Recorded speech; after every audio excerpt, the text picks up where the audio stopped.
Hello again. In this video, we are going to talk a little bit more about the stability of E2 elimination products.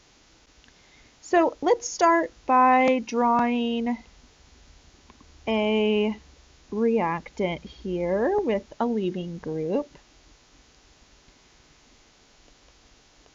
And I'm also going to put a methyl group on the top of this cyclohexane ring. And we're just going to react this with a generic base. So we know that this is going to go through elimination. And let's start by identifying the alpha carbon and then any beta carbons. So the alpha carbon, remember, is the carbon attached to the leaving group. And then the beta carbons are the neighboring carbons. And we know that in an E2 reaction, the base is going to take a proton from a beta carbon. So let's draw the hydrogens that are on each of the beta carbons. So the top beta carbon does have a hydrogen in the back, and then the other beta carbon has two hydrogens, one in a wedge and one in a dash. Okay, so let's just give these different colors. I'll give the hydrogen at the top a purple highlight. Let's see, I'll highlight the wedged hydrogen in blue down below, and we'll highlight the other hydrogen in red. So what I would like you to do is pause the video and try to figure out what the products for this reaction are. And when you're done, you can unpause the video and we'll go over it together.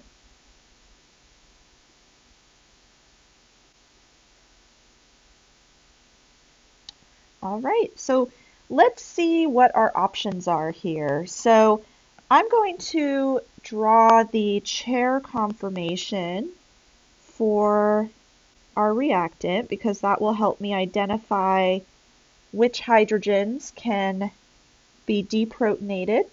Remember that the hydrogens have to be anti-coplanar to the leaving group. And I'm just arbitrarily going to pick the upper right carbon as the alpha carbon, and then we'll put our beta carbons next to that.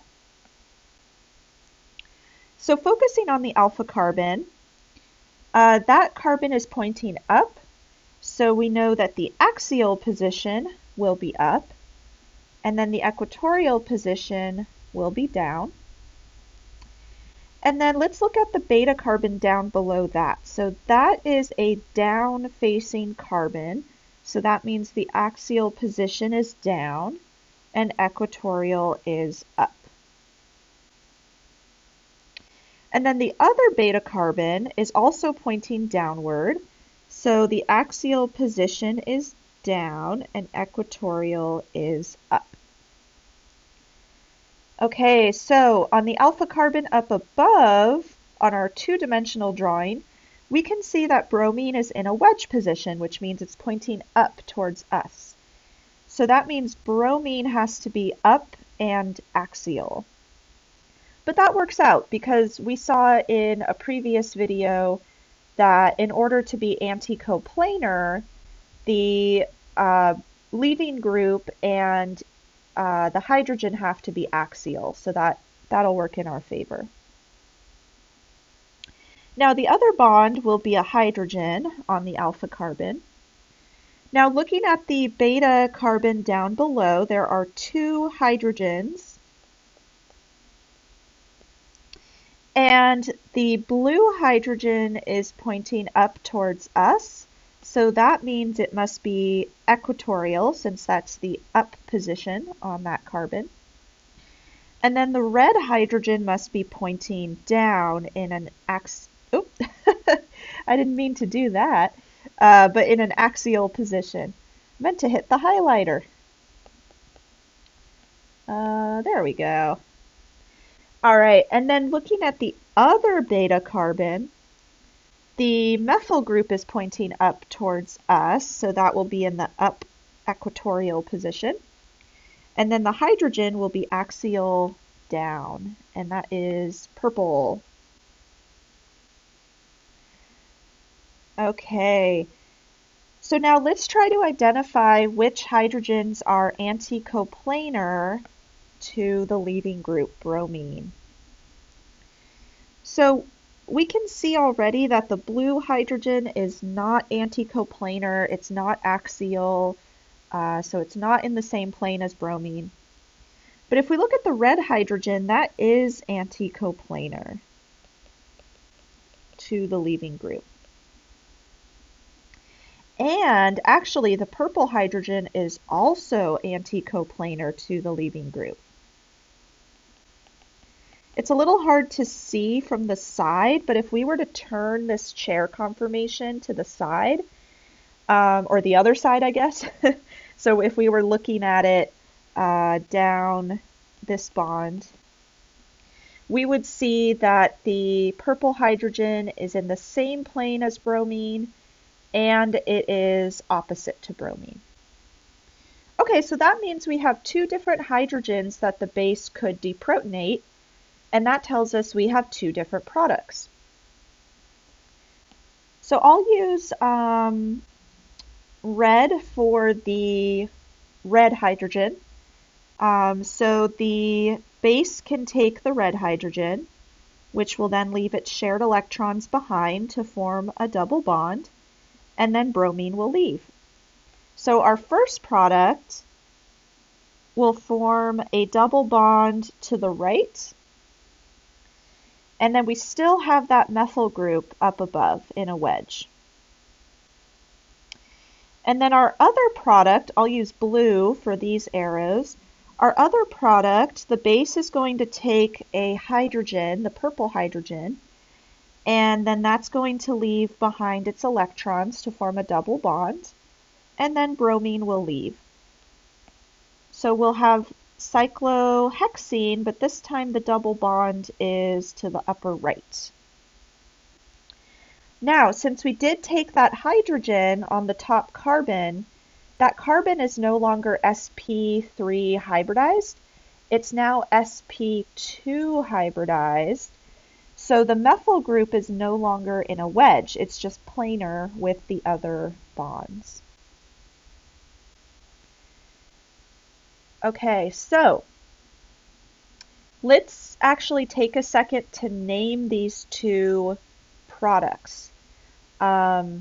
So if you want to pause the video and try naming these on your own, you can. And when you unpause, we'll go over them together.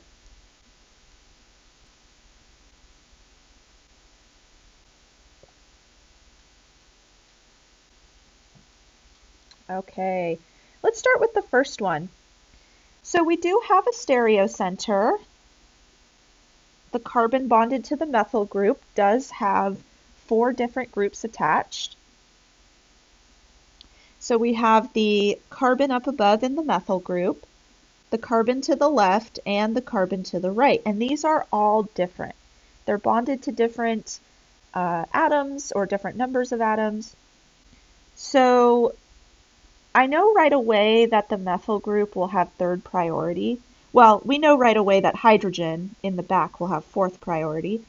But then the methyl carbon will have 3rd priority because methyl carbon is only bonded to 3 hydrogens.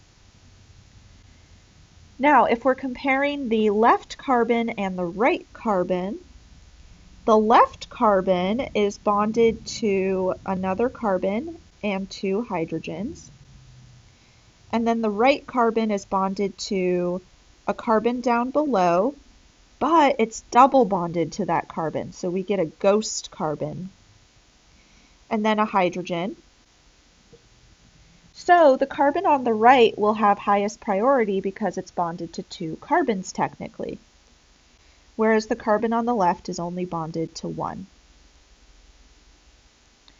Okay, so 1 to 2 to 3. That will give us an R configuration, and hydrogen is in the back, so we can trust that designation.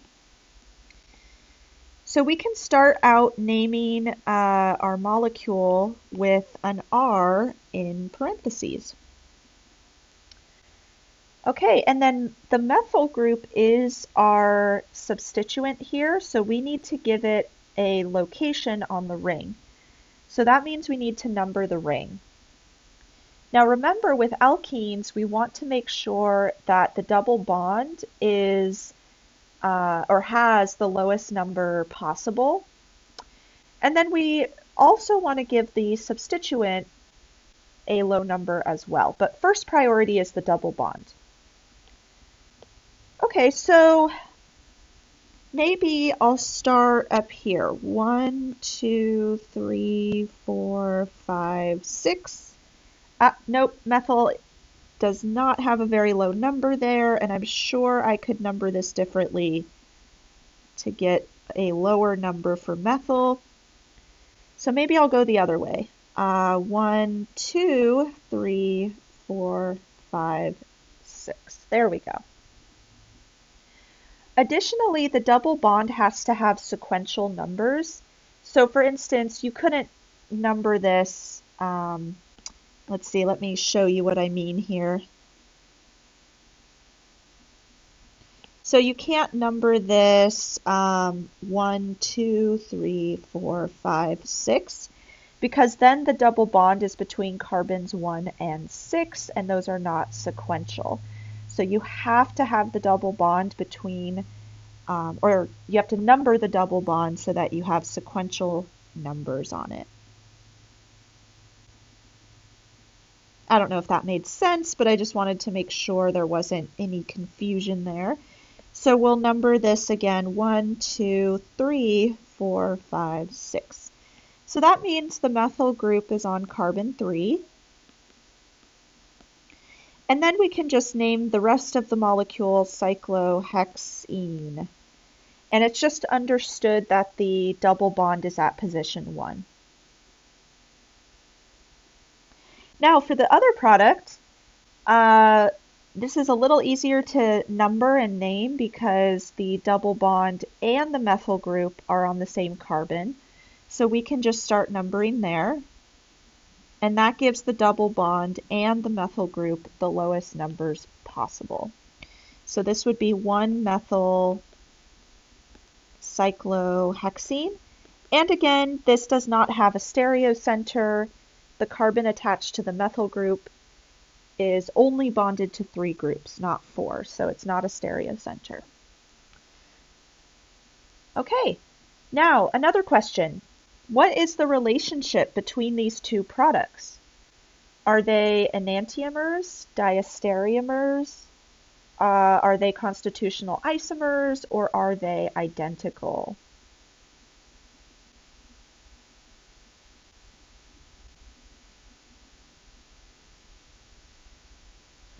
So right away, we already know they're not identical, right? They have completely different names. The double bonds are in different places, so they're not identical.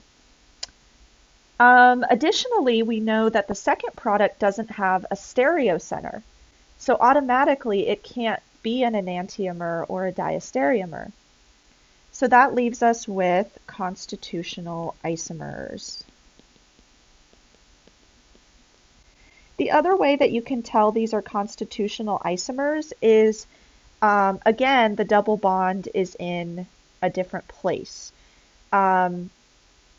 So that gives us 2 different connectivities. Okay, so now that we know these are constitutional isomers, is this a stereospecific reaction, a stereoselective reaction, or a regioselective reaction? And you can pause the video if you want to look up your notes from the other video.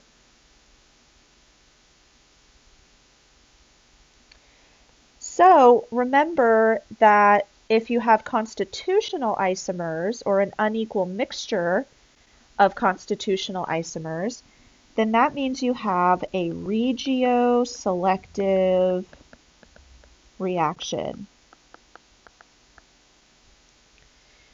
Okay, so let's also think about that term unequal. That means that one of these products is more stable than the other and is going to form in a larger amount than the other one. So which of these products is more stable, or which one is the major product?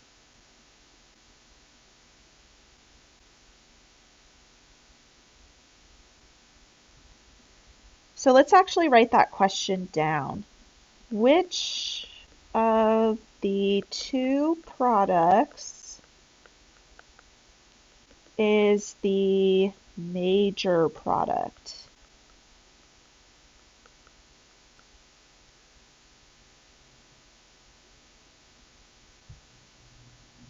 All right, so that's going to lead into a discussion of the stability of the products.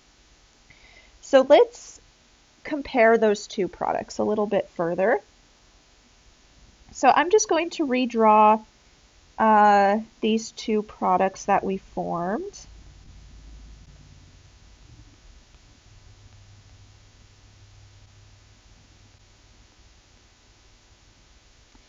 And let's start by looking at how substituted the double bond is for these different products. So looking at the product on the left, is the double bond monosubstituted, disubstituted, trisubstituted, or tetrasubstituted?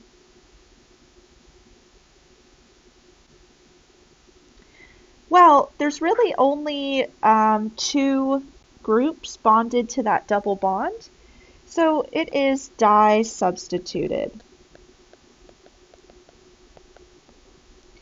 What about the product on the right? Is that mono, di, tri, or tetra substituted?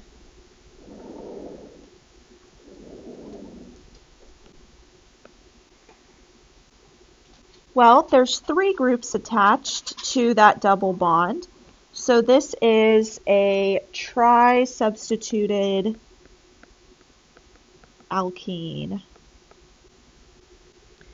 Okay, so remember back to our discussion on alkene stability. And the more bonds or groups there are around a double bond, the more stable it is. So which product would be more stable? The one on the right. So the one on the right is more stable. And remember, this has to do with hyperconjugation.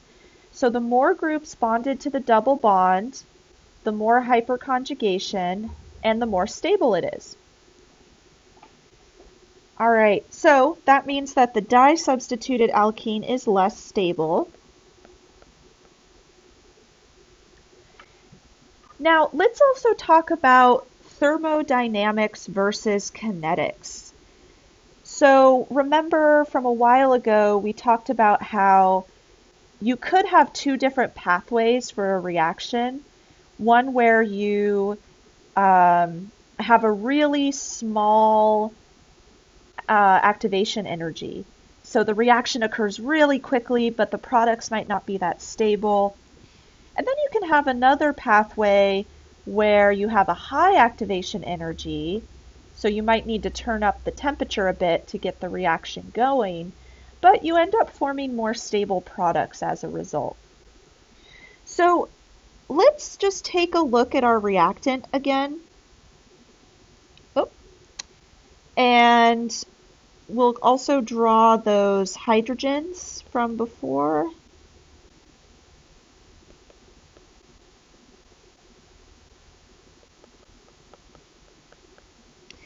And if you look at the hydrogens down below that I circled in blue, those are more accessible to a base.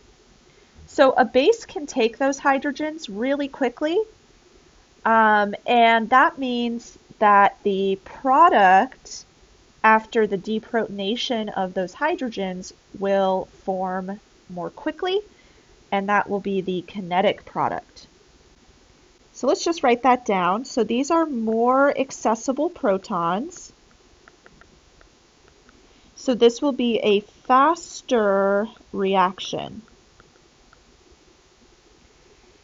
And that has to do with kinetics. So the product, if we take one of those hydrogens, is the product on the left.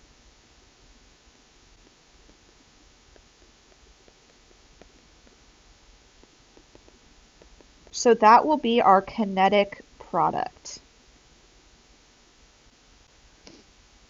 But what about the hydrogen up above? What if we take that hydrogen that I circled in red? Well, there's a methyl group blocking it, right? So it's not as accessible, but if the base takes that proton, we form a more stable product. So it might take more energy or more effort on the part of the base to take that proton, but we do end up with a more stable product. So that hydrogen, is less accessible.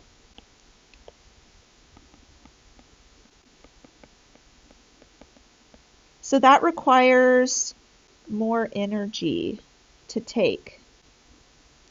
But you form a more stable product. And I'll just abbreviate product as PDT. Okay, so we have a slower reaction, or rather a higher activation energy. Maybe I should say that instead, just to be a little more accurate there. So we'll just say higher EA value, and this would be our thermodynamic product. And if we were to draw this as an energy or reaction coordinate diagram, our reactants are at the same energy. We have the same reactant for both of these processes, but one process has a lower activation energy and the products are higher in energy at the end. Rather, or compared to the other pathway, which has a higher activation energy and its products are lower in energy. So we have our kinetic products in blue and then our thermodynamic product in red. And we can also compare the delta G values.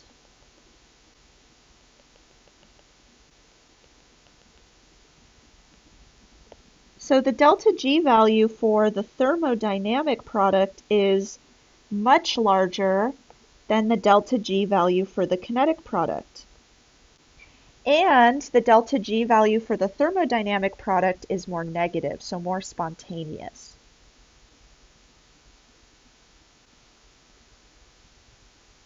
Okay. So now that we're kind of thinking about the stability of these products, I want to introduce two new terms to you. Zaitsev and Hofmann. So these are actually the last names of two chemists who did research on elimination reactions, and now they have products named after them. So the first chemist is Alexander Zaitsev. The second one is August Hofmann. And Zaitsev products refer to more substituted alkenes. So if you have a mixture of products, the more substituted alkene is called the Zaitsev product. And then a Hofmann product refers to the less substituted alkene.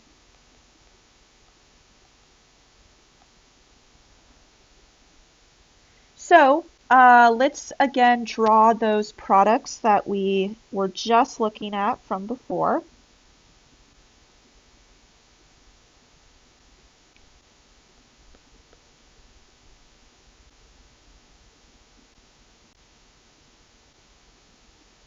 So the one on the left was less substituted.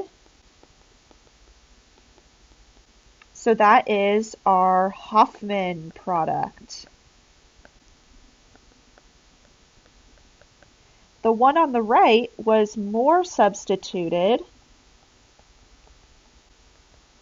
So that is our Zaitsev product.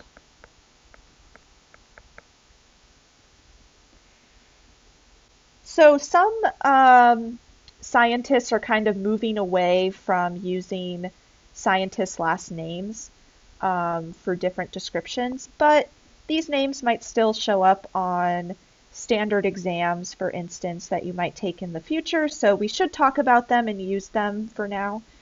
But the reason we're kind of trying to move away from using last names is, well, for one, a lot of the time the scientist who's associated with a particular theory or reaction, they didn't do all the work necessarily. For instance, I think one of these chemists, they based their work off of someone else who already did a lot of work on elimination reactions, and yet they have these products named after them. So, it's just not very fair at the end of the day. But you should still know these because they are old terms that are still used. So I want you to be aware that these names exist. Okay, so let's summarize Zaitsev versus Hofmann products a little bit more. And the question I want to ask is, how do you favor one of these products over the other one?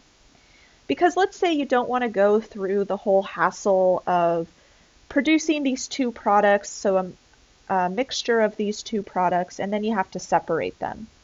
What if you just want to form one of these products?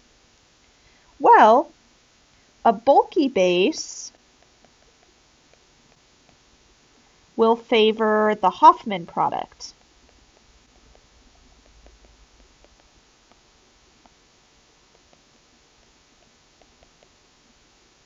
So that is, again, the less substituted product. Substituted, there we go. Less substituted, because it can't access protons from a more substituted carbon.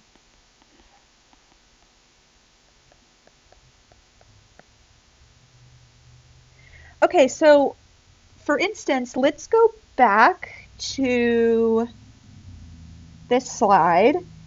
Remember, looking at the reactant in the bottom right, the less accessible hydrogen is the one circled in red. So if we don't want to access that hydrogen and form the more substituted product, then we want a base that can't access that proton. So we want something that's super bulky and can only access the blue hydrogens, so the more accessible hydrogens. All right, so that will end up forming the kinetic product. Okay, so a bulky base will favor the Hofmann product, so the less substituted product. And some examples of bulky bases are, for instance, potassium tert butoxide, which we talked about before. And we can just abbreviate that KOTBU. Or there's another one you can use. Let's see, this one is lithium diisopropyl amide, or we abbreviate it LDA.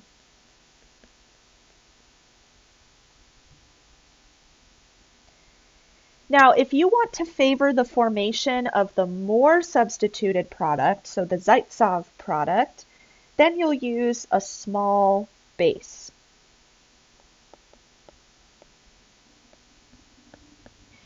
So smaller bases don't really care about accessibility.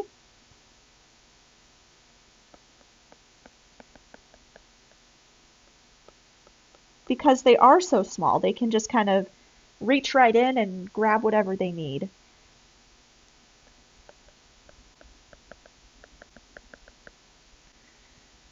So this is actually going to favor the more stable product, or the more substituted product.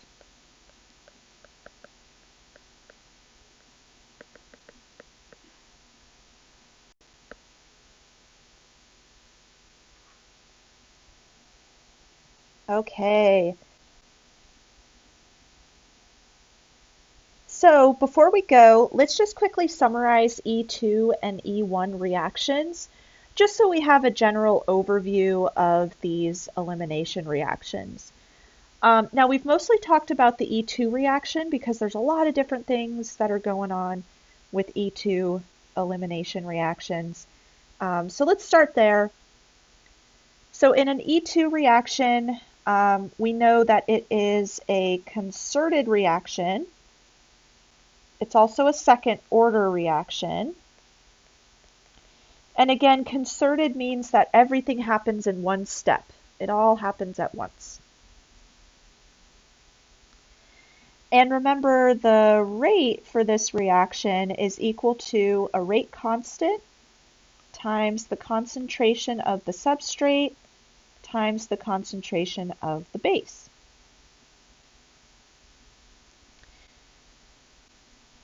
Now for E2 reactions, we do need a strong base. So that's going to be an unstable base, or something with a negative charge. So we'll just write negative charge, for instance. We also need a good leaving group.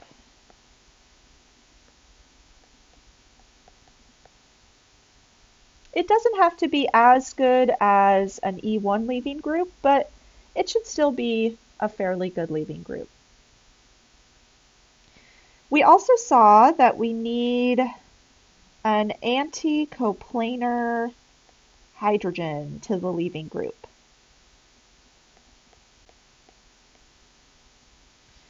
So that's also called a beta proton.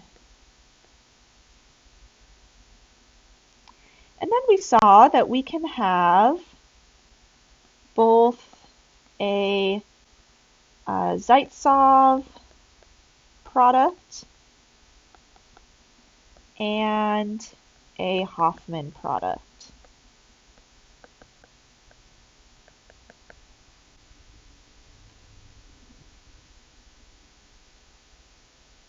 All right, so what about E1? So E1 is a two-step mechanism similar to SN1. And the rate equals a rate constant times the concentration of the substrate. So the base isn't as important for an E1 reaction, so you can just use any old weak base. However, you do need to have a very good leaving group on your substrate.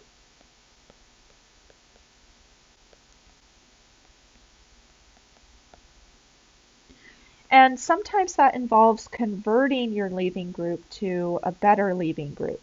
So just keep an eye out for that. You may need to convert the leaving group.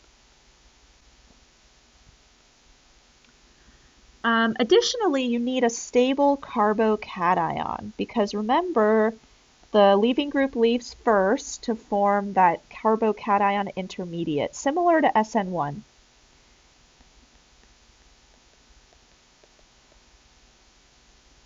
So typically an E1 reaction involves a tertiary carbon. Now, one thing, because we do have carbocations as our intermediates for E1 reactions, you do need to watch out for rearrangements.